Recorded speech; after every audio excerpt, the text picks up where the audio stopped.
This, ladies and gentlemen, is something else. It's the relatively rare Volvo 480, and it was Volvo's attempt to make a sports coupe, and they did. This is the slowest one with 102 brake horsepower. This one's got 107 because the catalytic converter is out. It died, so we took it out. We still have to fix that, but we won't do that ourselves as we're going to sell it to a friend of mine, and he's going to take care of it. The reason we're selling it is because we've also got the Citroën BX, and that's taking up quite a bit of time and space and energy, so we can't keep them all. This is a brilliant car though. It's known as Volvo's least reliable car to date, but we haven't had many problems with it. Most of the problems you'll have with these cars are electric and due to moisture. This one has been treated well, and they fixed a lot of the points where moisture can get in. So it's relatively problem free. When we bought it, it just had one defect, which was that the wiper wash level light would go on when it rained. The thing that doesn't work right now is the speedo. It doesn't work at all, and if you slam the dashboard really hard, it will work for a few minutes, but I'm not going to do that. It's fixable. It's bad soldering or bad connectors, and it's no biggie. I'm sure my friend Alexander will get that done in no time. Other than that, it's fine. It has a few little things. I mean, the central locking doesn't work, which can be tricky because if you lock that door and pull that one open, the alarm will go off and it's loud. As you can hear, maybe, I will accelerate a bit more soon, but as you can hear, the exhaust did get a bit of a beating from when the catalytic converter sort of exploded.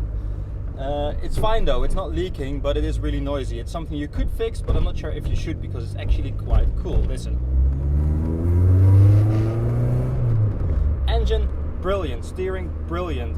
Rust, virtually nothing, which is quite rare for a car like this, especially since it's done more than 200,000 kilometers.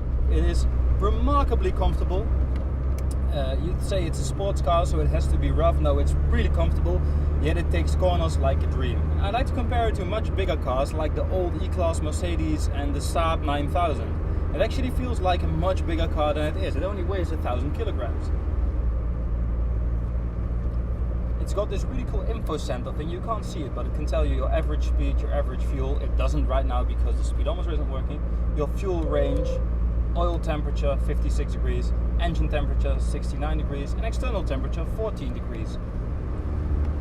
Also, this is the slowest model, but the thing is fast. The 0 to 100 time is just over 10 seconds, but it does it in a very impressive way.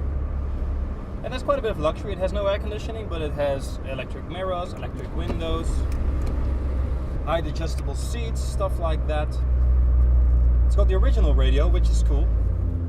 Roundabout. Whee. It's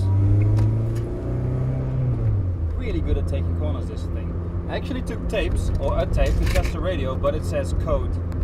Unfortunately, I have to find the code for the radio. I think it's on top actually. The interior is something great actually. The steering wheel is really nicely shaped. It's got all these little details. Here's some fabric. It's all very soft and sturdy. It's a really well built car actually. There's no rattles even with this mileage.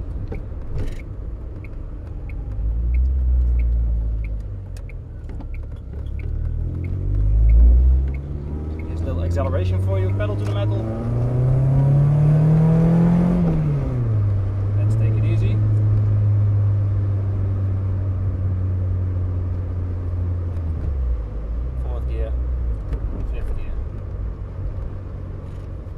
Let's fill her up for her big trip to Amsterdam because that's where she's going.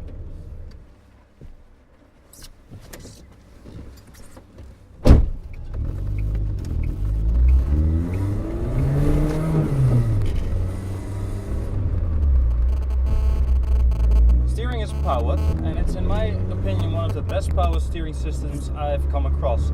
It's light, but it's beautifully weighed, and you can feel everything. You can feel exactly where the wheels are going. I'm not sure how they did this because I generally don't like power steering. It just adds a bit of vagueness to the car, but this, it's light, but it's so obvious what everything's doing. You can feel the wheels working now. You can feel them wanting to go back. It actually goes back quite quickly, as you see. It has quite a bit of feel from the road and from the direction of the wheels to this power steering system. I think think I've driven about 130 cars in my life now. It's not that much, but I'm adding them by the by. And this is still definitely in my top 10, maybe even top 5. I never really made it top 5. It's got everything for it. It's quiet, it's comfortable, yet it's sporty and really quick. It has a beautiful road holding. I mean, you can chuck it into corners and you'd think it wouldn't do it because it's so comfortable, but it just goes in there and it holds the road perfectly. You can even make music. I'm really gonna miss this car actually. I hope it's as reliable as it was here at Alexander's, and I hope he enjoys it a lot, because it's his first car and it's a brilliant first car. There's just one more thing I'm going to fix on this car, and that's the tire pressure, and then it's up to Alexander.